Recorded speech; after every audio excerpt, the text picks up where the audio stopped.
July 1405, ancient records tell of a Chinese emperor who orders an armada of 300 ships and 30,000 men to set sail for the western seas. In charge is one of the greatest seafarers of all time, Admiral Zheng He. At the heart of his fleet are huge treasure ships, almost double the size of any other ship of the time. These ships are laden with gifts for the rulers of the many lands he visits. Spanning 3 decades, Zheng He will lead 7 vast expeditions to kingdoms as far as India, the Middle East, and Africa, covering 25,000 miles of ocean. But within years of his death, it is believed Chinese officials destroyed all records of the treasure ship voyages, and China turned its back on the world. Now, 6 centuries later, the truth about Zheng He's story is being pieced together from the few scraps of evidence that remain. Who was this extraordinary man who led an armada halfway round the world 8 decades before Columbus set sail for America? And what was the true purpose behind his voyages?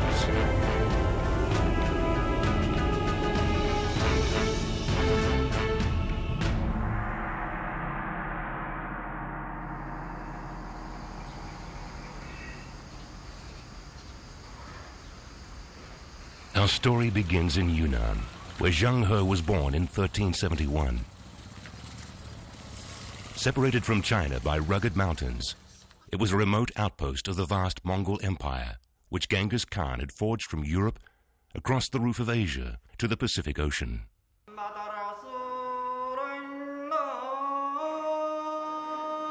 Zheng He's family most likely migrated across the continent as the empire expanded, and just like some people in Yunnan today, he was a Muslim. He would have been proud that his father and grandfather both had the title Hajj, in honor of making the long pilgrimage to Mecca.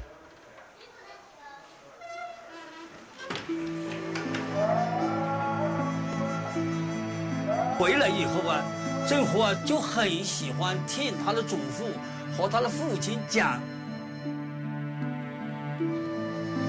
坐大船啊，看看各个国家的风土人情啊，看看各个国家的这些珍禽异兽啊，所以就打开了他的眼界。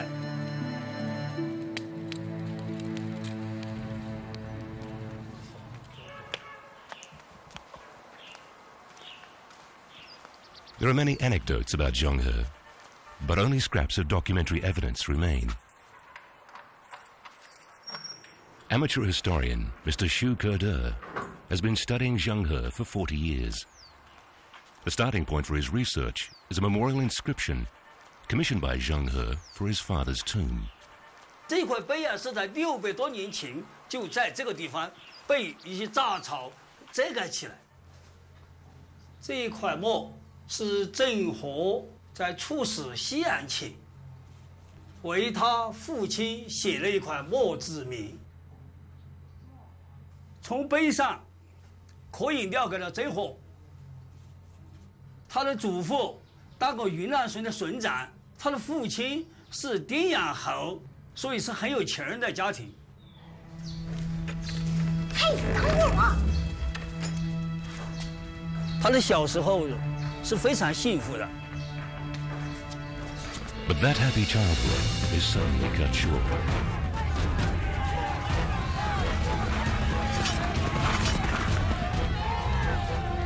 Out of nowhere, troops suddenly swarm into his village, massacring everyone in their path.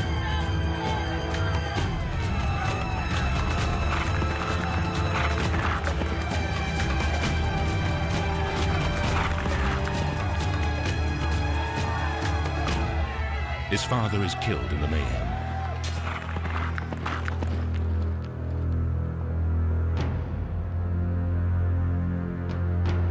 The invaders were part of an army of 250,000 Chinese troops that tore into Yunnan in 1381. the Ming Emperor was determined to oust the local Mongol warlords and make Yunnan part of China.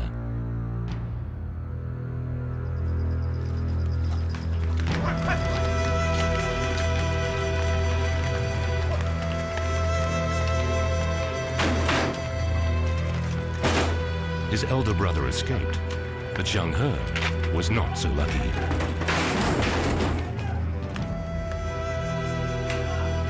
Appalling though his situation was, Zheng He's capture was to create opportunities he would otherwise never have had. But in keeping with the brutality of the age, he would have to pay for them at a terrible personal cost. In 1381, the 10-year-old prisoner, Zheng He, is taken to the Ming capital of Nanjing. According to ancient custom, the sons of defeated enemies were castrated by their victors, and Zheng He suffers the ultimate humiliation. The task was performed with little concern for the consequences. Penis and scrotum severed in one cut. A plug was then inserted in the urethra to prevent scar tissue from closing.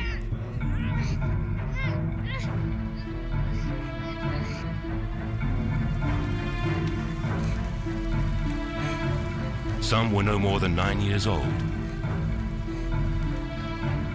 But tradition mandated that the emperor be the only man in the palace. So there was a need for a steady supply of young eunuch servants.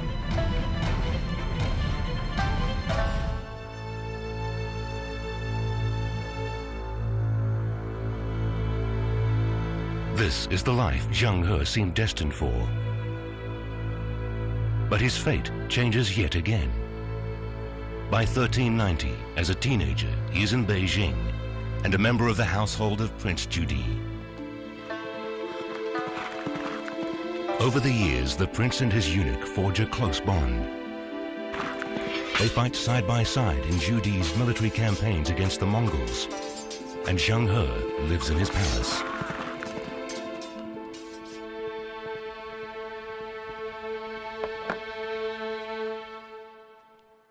Mr. Xu has spent years gathering images and folklore about Zheng He, which offers particular insight into his legendary hero. 他在宫廷里边有长老才智。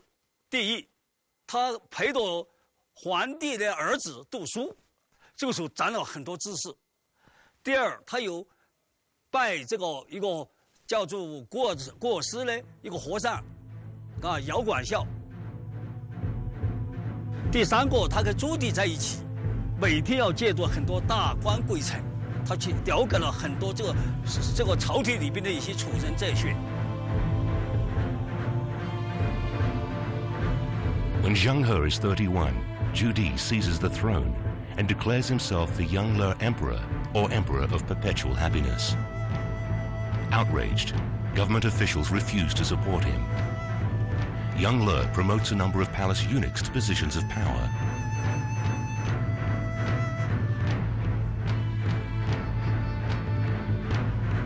Zheng He is the rising star in this clique. And the emperor clearly has great confidence in his abilities.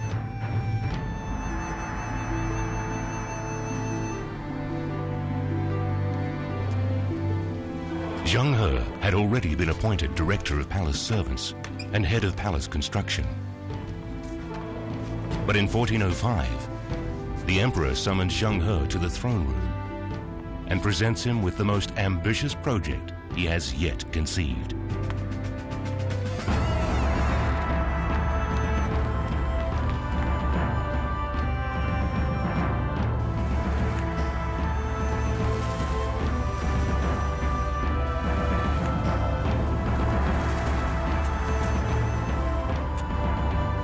Young Le believes that as emperor, he is not only the semi-divine ruler of China, but also of the entire world.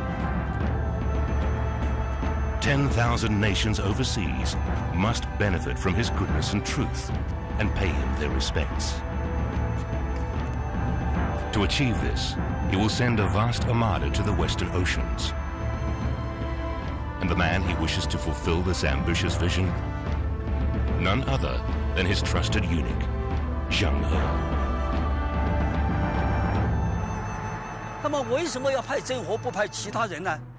那么姚广孝就说了一句话，朱棣呀就问姚广孝，就说我们宫廷里面选哪一个人出去率领船队到下西洋呢？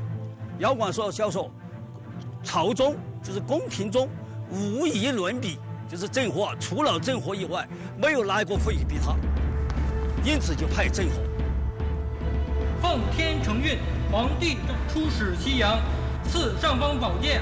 因为郑和有很多条件，他的身材魁伟高大，他有才学，他也懂伊斯兰文，他有信仰佛教，有时他有信仰道教，所以说就适应在各地方。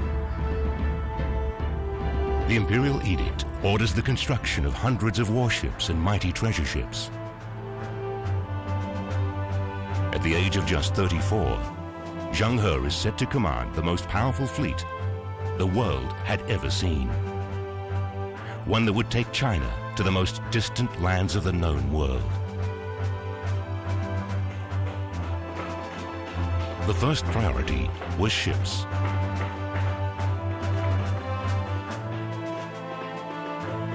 From 1405 onward, more than 1,000 vessels were built or refitted for imperial missions. Nanjing's Dragon shipyard, the biggest in the country, is turned into a production line. But the use of dry docks, 400 years before they were first used in the West, was the key to an astonishing rate of production. It was said half the trees in southern China were consumed in the process.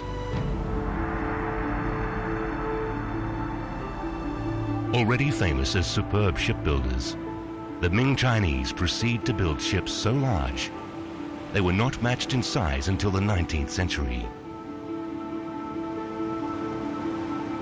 Sources indicate that Zheng He's treasure ships were 138 meters long and 56 meters wide. That's far longer than Christopher Columbus's Santa Maria, and bigger than a football pitch. These megaships were said to be like floating cities. The Santa Maria had a crew of 90, but Zheng He's flagship is believed to have carried 1,000 people, as well as animals, provisions, even fish tanks, and huge quantities of precious items like porcelain and silks to trade. We're told the fleet comprised many other smaller vessels. Ships for carrying horses and livestock, 100 meters long. Ships for transporting grain and food supplies, over 80 meters in length. And 180 warships, each around 60 meters long. There were even special ships for transporting water. What's more, there's an account of how the treasure ships were guarded as the 300-strong armada sailed in formation around them.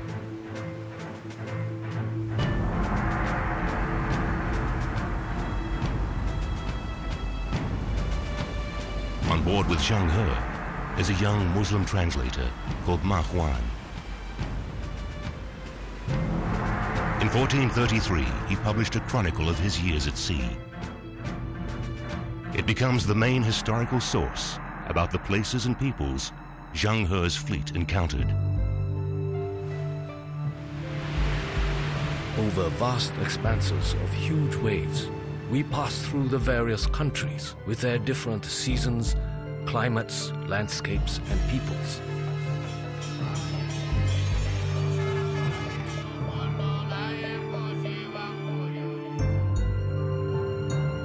In that land, there's a stretch of snow-white floating sands. When the sun or moon shines, it sparkles brilliantly like ripples on the water.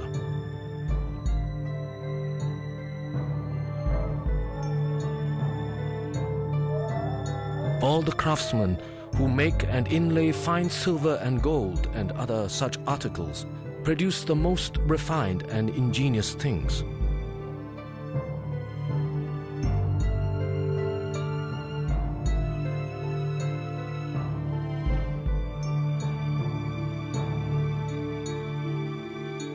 The people of this country profess the Muslim faith.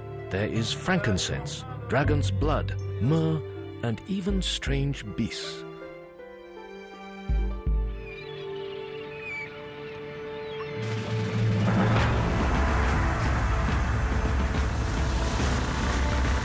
But Marhuan's accounts, curiously, say nothing about the size of the treasure ships, leaving the door wide open for endless debate by experts.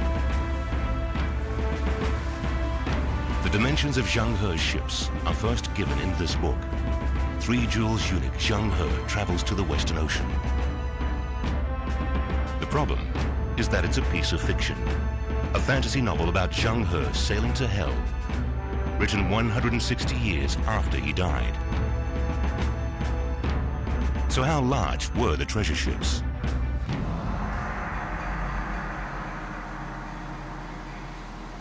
The remains of a 13th century ship are preserved here at the Chuanzhou Maritime Museum. When it was excavated in 1974, its 35-meter hull was found to be far larger than experts thought possible for the period. It shows that 200 years before Zheng He, shipbuilders had mastered the benefits of triple-planked hulls and watertight bulkheads to contain flooding and strengthen the hull. Could these techniques allow Zheng He's shipwrights to build even larger vessels?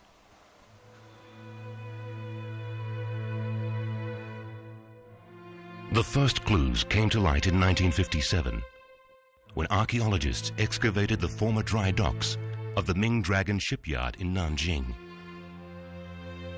They unearthed huge beams that dated back to Zheng He's time. Dr. Hua Guorong explains that key evidence to confirm the size of Zheng He's ships is the remains of a giant rudder. 这个很多造船的一些先生们、一些专家，就根据我们这个舵杆的长度，他能够对当时明代郑和下西洋的宝船的多长，他能够做点推测。有专家认为，当时说根据这个舵杆的长度，它完全可能做出当时史料记载的长44丈、宽18丈这么大的一个。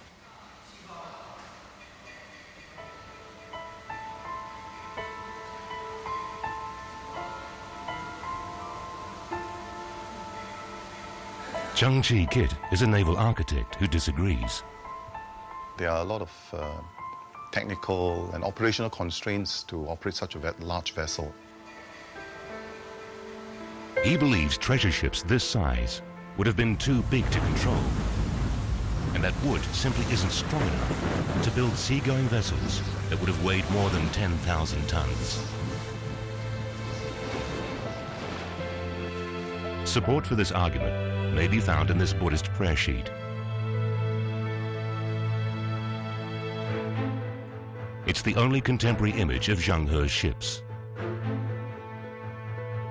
With only 4 masts instead of 9, the ships seem to be a more conventional size. We figured out that the vessel is probably about 60 or 62 meters long. That would make Zheng He's treasure ships about half the length claimed in the 16th century novel, but still far larger than anything the Europeans built at the time.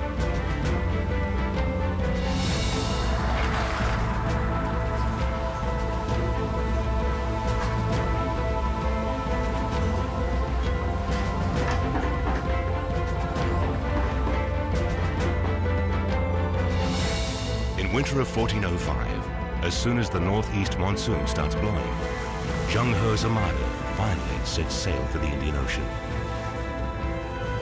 Until that moment, the 34-year-old Zheng He had probably never even been to sea.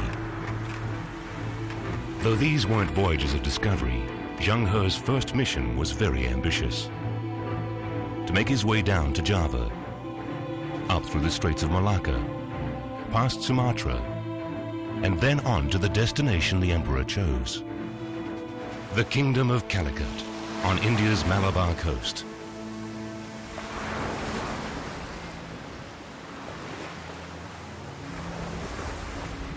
The reason he'd come halfway round the world was the reason that Calicut was world famous.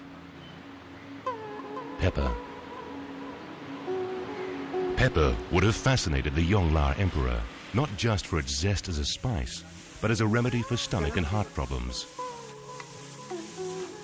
In China, it was so rare, it was sometimes used in place of money.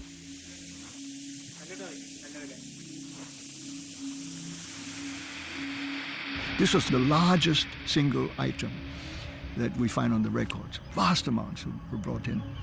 And this is something that the Chinese had not had before. But Zheng He had come prepared to trade. His holds filled with precious silks. And in particular, Ming Dynasty porcelain, which was valued across the region for its strength and beauty. Zheng He spends the first 3 months of 1407 trading on the emperor's behalf. His skill as a negotiator is tested as he barters for precious stones, pearls, coral, and tons of pepper. Ma Huan describes how deals were struck. The chief and the chetty, with His Excellency the eunuch, all join hands together. And the broker then says, in such and such a moon, on such and such a day, we have all joined hands and sealed our agreement with a handshake.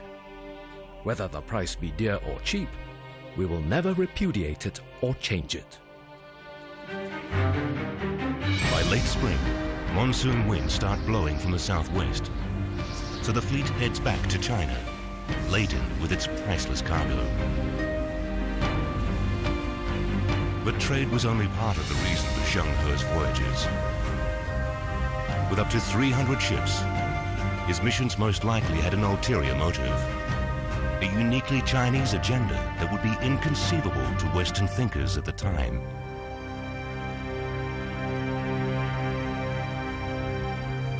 To understand this better, we would need to understand the mind of the man who ordered the missions, Emperor Yongle. Yongle was one of the most visionary and ruthless of all Chinese emperors. In 1402, he usurps the throne from his nephew after a 3-year civil war and executes any civil servants who won't support him. Thousands die. Yongle has 2 burning ambitions: to restore Chinese culture after centuries of Mongol rule, and to legitimize his claim to the throne.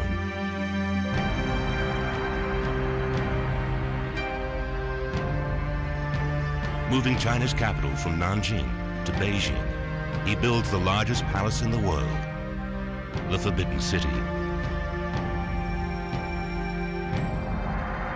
He also fortifies and extends the Great Wall to prevent the Mongols invading from the north. His ambitions know no limit.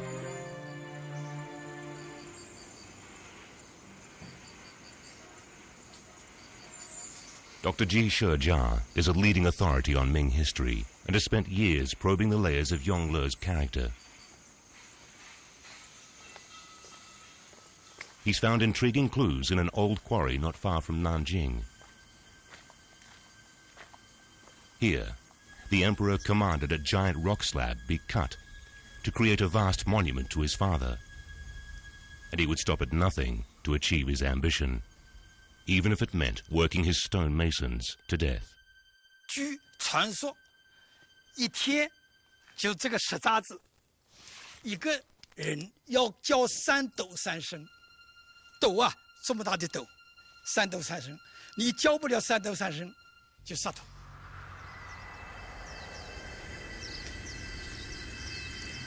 But the project was a total folly. Before it was finished, the emperor was told it was too big to move. It remains here today, a monument to megalomania. 它是数倍里传呢，我们中国人讲的，名为数别人，实际上数自己。加大老子多大的功劳，实际上说他的功劳。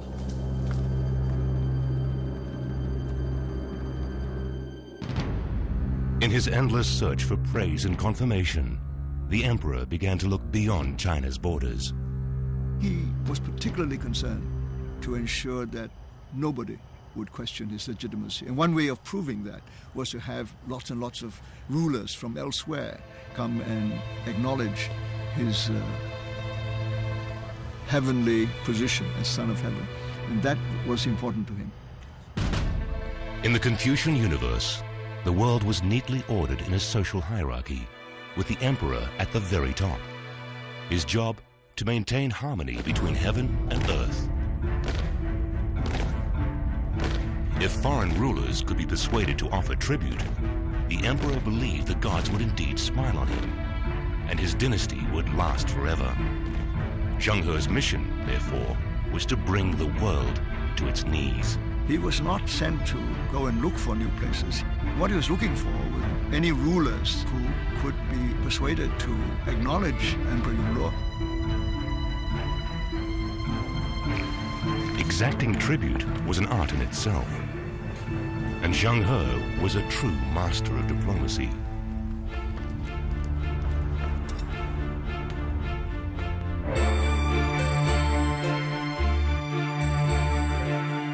Much like power broking today, rulers were wined and dined, seduced by demonstrations of China's finest.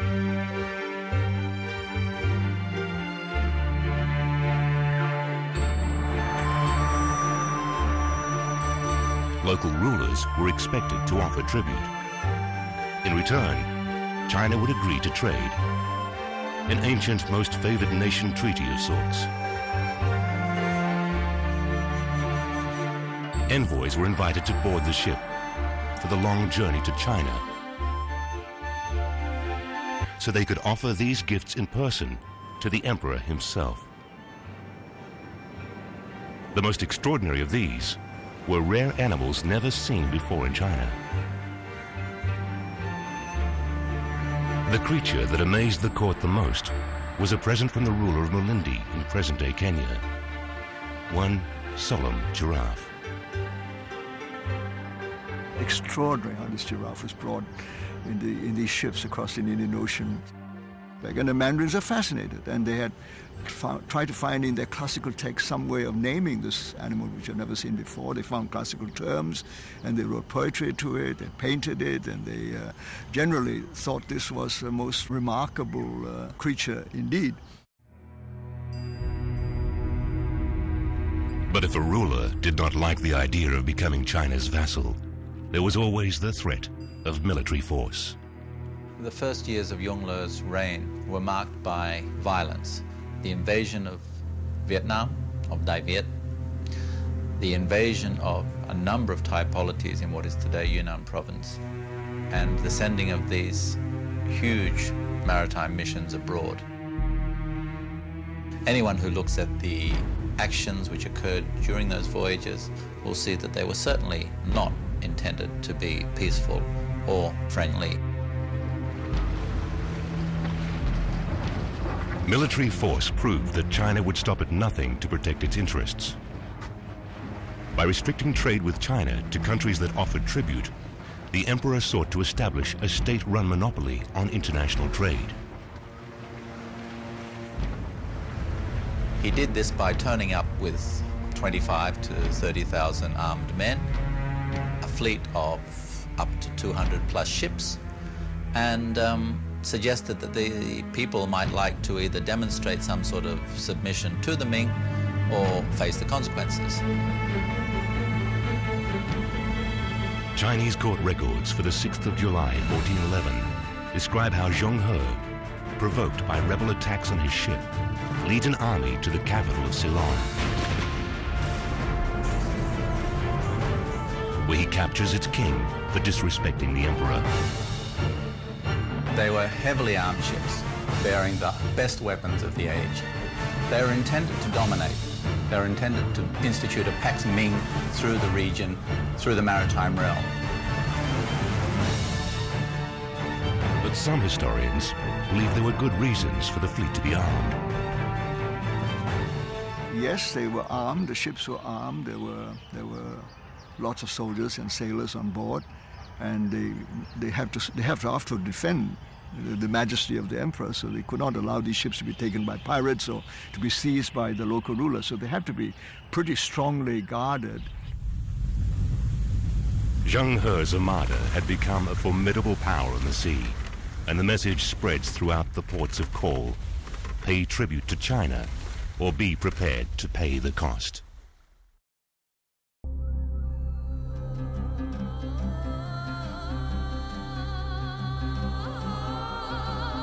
In pursuit of treasure and tribute, Zheng He's fleet enters the waters of the Arabian Sea for the first time in 1414.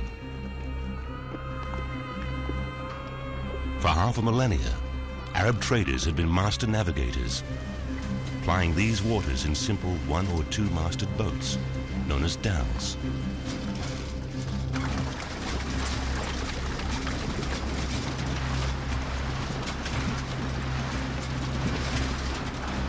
These merchants began to dominate the trade routes between India, Arabia, and Africa, regularly sailing as far as China. A 9th century Arab observer reports, whoever wants to sail to China must cross 7 seas, each one with its own color and wind and fish and breeze, completely unlike the sea that lies beside it.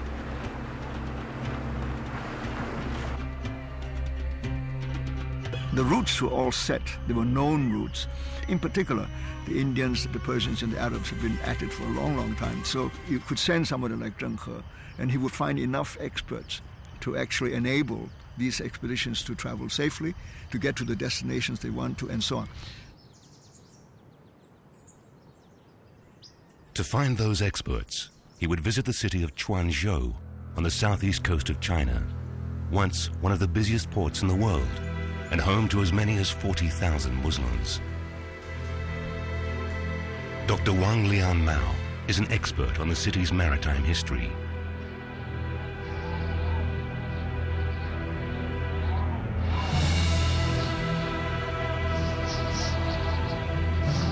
He's uncovered clues that suggest Zheng He did indeed recruit navigators in these parts. 这诗人啊，他写了一首诗，非常形象。里头有2句话，他说了，就是船头赤脚半环上，大波高墙多海堡。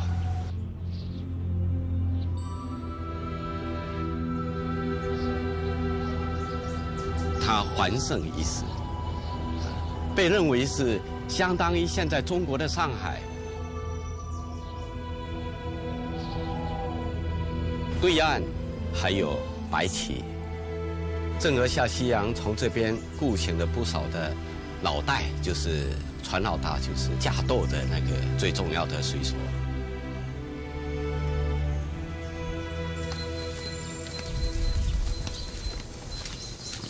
Village chief Guo lives in Bachi, a Muslim village a few kilometers up the road from Quanzhou. He says his ancestors sailed with Zheng He. 我们是来自阿拉伯的，我们知道是从海上西楚之路里来到泉州做生意。因为阿拉伯人有2个特点，一个是航海，一个是这个经商。 These were 2 qualities Zheng He would need if his voyages were to be a success. 但是要说无经济，也略小些少有经济。从老前辈说，那地方下西洋正经有来其他话2班2次。 The story goes that over a game of chess, Zheng He proposes to the Arab navigators that they join him in his voyages to the edges of the known world. At first, they're not convinced. But he offers good pay and help with local problems. 那当时传说是说地下的军队，因为那个海底啊，原本是咧为海造船的。所以田河来到迄个所在，伊带起来军队要下西洋啊，来协助帮助阮三甲做迄种。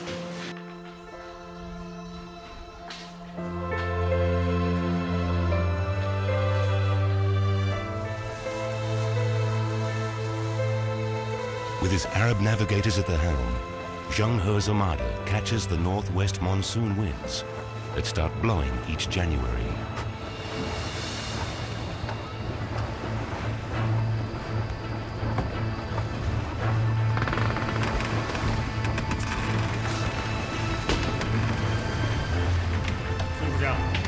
At the time, the Arabs were considered the greatest long-distance navigators, and Zheng He relied on many of their innovations. It is thought, for example, that although the Chinese invented the magnetic compass, it was the Arabs who refined its use at sea.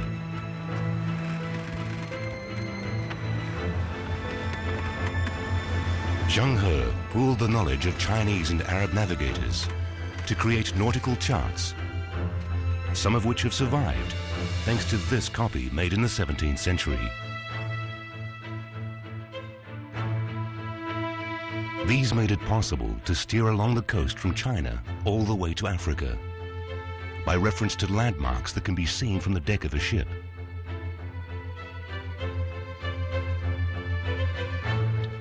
They showed sandbars, rocks, and features recognizable from the sea.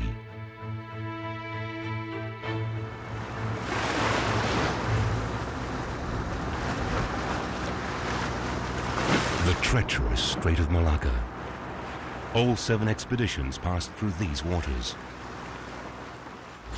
And Zheng He's charts can still be used to navigate them. So somebody came across from Calais. Master mariner Captain P.J. Rivers has great respect for the ingenuity of ancient mapmakers. You'll be looking at that. That doesn't run from east to west, perhaps. It runs north, south, right. Here it might be north and south. Here it might be east and west. Here it might be northwest, southwest. You never know. It might have been going any old way. You couldn't care less because you're not sailing by your compass, you're sailing by the shore. And as long as you're sailing along the shore, you're looking to see, oh, that's a mountain there. See here? These are the islands off here. I must be in here somewhere. But how did Zheng He navigate once land slipped beneath the horizon, amid the immensity and unknown terrors of the open sea? Here, Zheng He relied on his star maps, most likely supplied by his Arab navigators.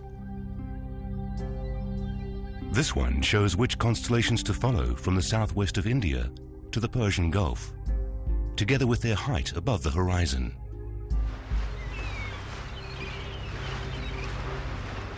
Coming into land, you take soundings.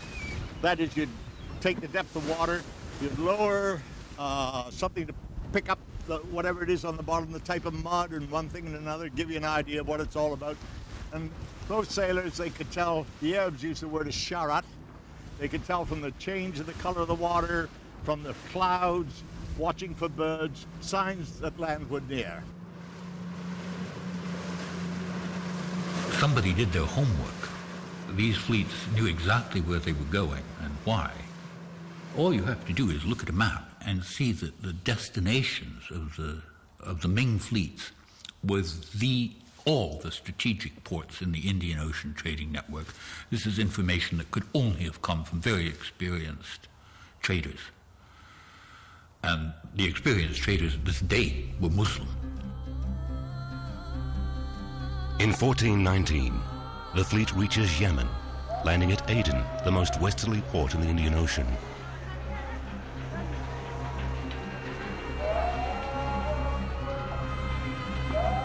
Commanding the entrance to the Red Sea in the caravan routes to the north, it was the hub between Europe, Egypt, Arabia, and the Orient. One of its attractions for the Chinese was a resin extracted from trees in the Yemeni desert. Incense. Not only was it thought to cure many ailments, its fragrance was believed to imbue people with a sense of joy, making its price even higher than gold. Yemen was always referred to as Happy Arabia, largely because it produced frankincense, which was so sought after that Yemen became a sort of mythical land where this magical substance was produced. And I say magical because it was the one means of communication with the divinity. In the 15th century, it was still being produced in enough quantity for it to be mentioned by Mark Wan, and certainly the Chinese would have loved it.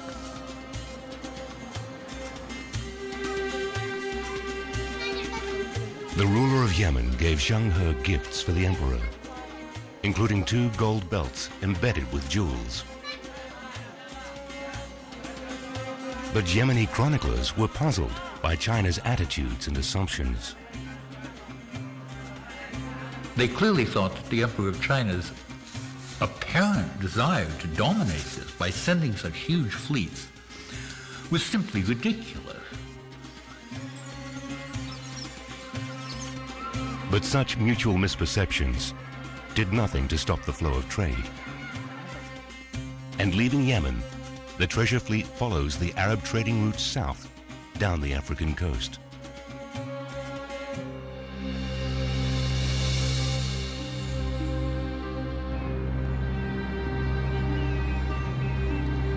There's been much speculation that Zheng He discovered America, but there is no reliable evidence to prove this. And chronicles written during the voyages name this as the most distant point he reached: Malindi, in present-day Kenya. Today, it's a tourist destination, but Malindi was once a wealthy city-state, settled by Arab merchants who dominated trade between Africa and the Indian Ocean. What they were really interested in was the gold of Africa, which came from the interior.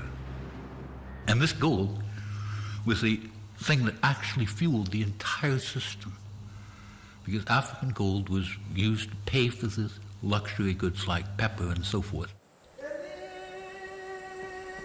Africa was China's El Dorado, a land of inexhaustible mysteries and treasure.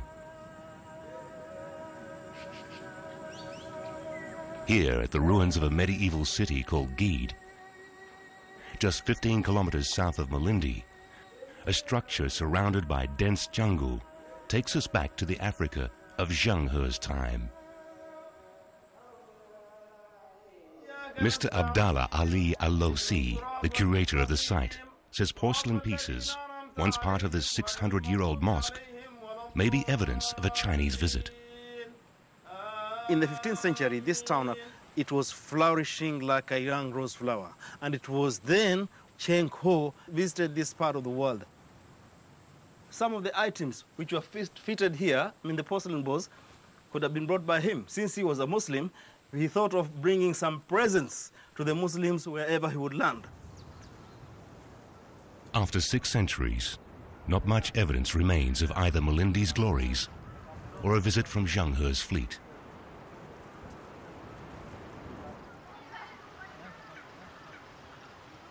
But on a remote island called Partey, there are rumors of a shipwreck long ago and strangely Chinese traditions.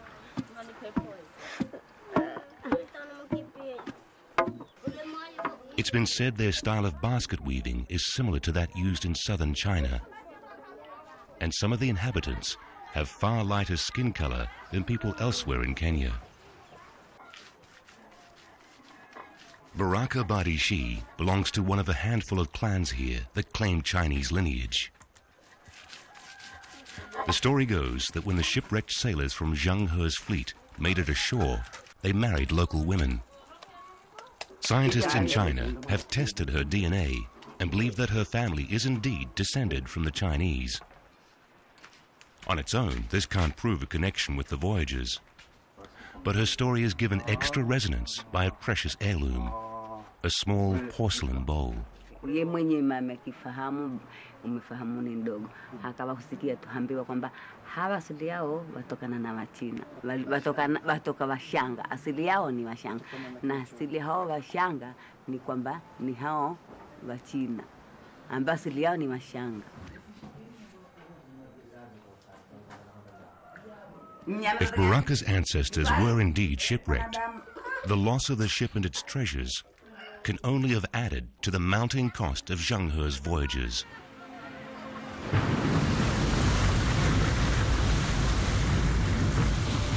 It's been estimated that the fleets cost the imperial treasury more than $6 billion per annum in today's terms. A phenomenally expensive way of supporting the emperor's sense of destiny. Back in China, criticism of the voyages was growing. The mandarins were starting to ask some awkward questions. What was the point of these missions overseas? Yes, it was to establish the legitimacy of Yongle, but he'd already established his legitimacy sort of 5 years into his reign. Were they still needed? After so much time at sea, Zheng He was so out of touch, he had no idea how much things had changed back home.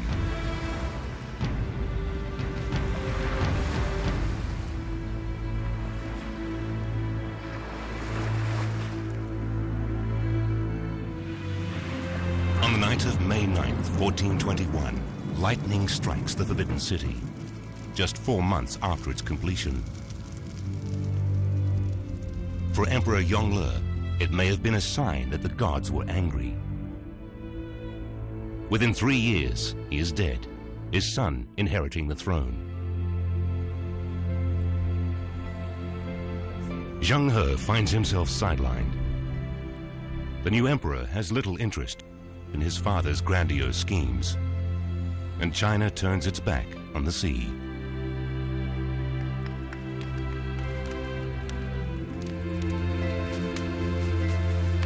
It is believed that mandarins destroyed his logbooks and papers, determined that China would never repeat such a ruinously expensive policy.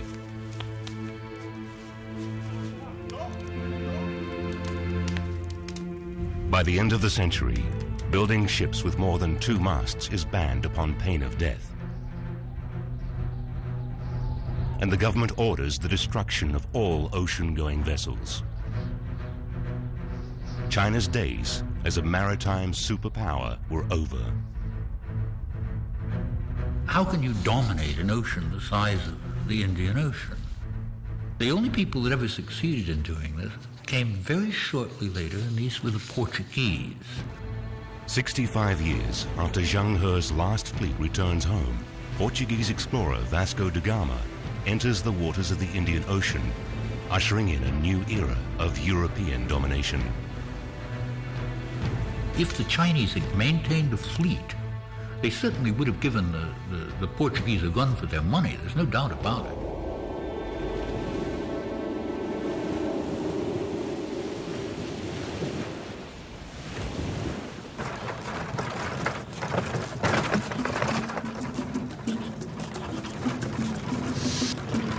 Today, 6 centuries later, China is rediscovering Zheng He.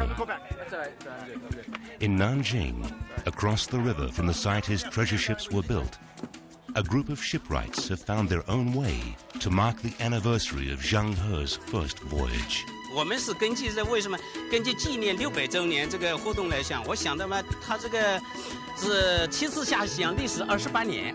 那我说我们搞了个2米8长，宽度我1米07，就呢7次下西洋，就这个样，就这么一个情况。那个。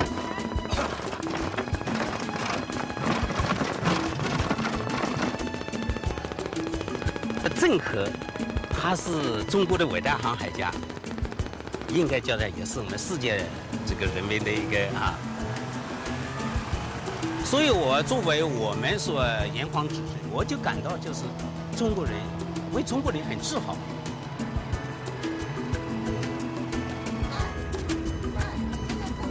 Zheng He now represents China's new determination to engage with the modern world. Now, Zheng He is a symbol of something quite different. In a way, it has nothing to do with Zheng He anymore. It is a very useful way of all the possibilities and potentials that Chinese people are now interested in developing. In Zheng He's birthplace in Yunnan, A compass has been set in the grounds of his father's tomb, a place for Szczukoder to contemplate the man whose story still grips his imagination. 他把他的一生，把他的全部精力和心血贡献了给了我们祖国和世界的航海事业，所以他是一个伟大的航海家、外交家和和平的使者。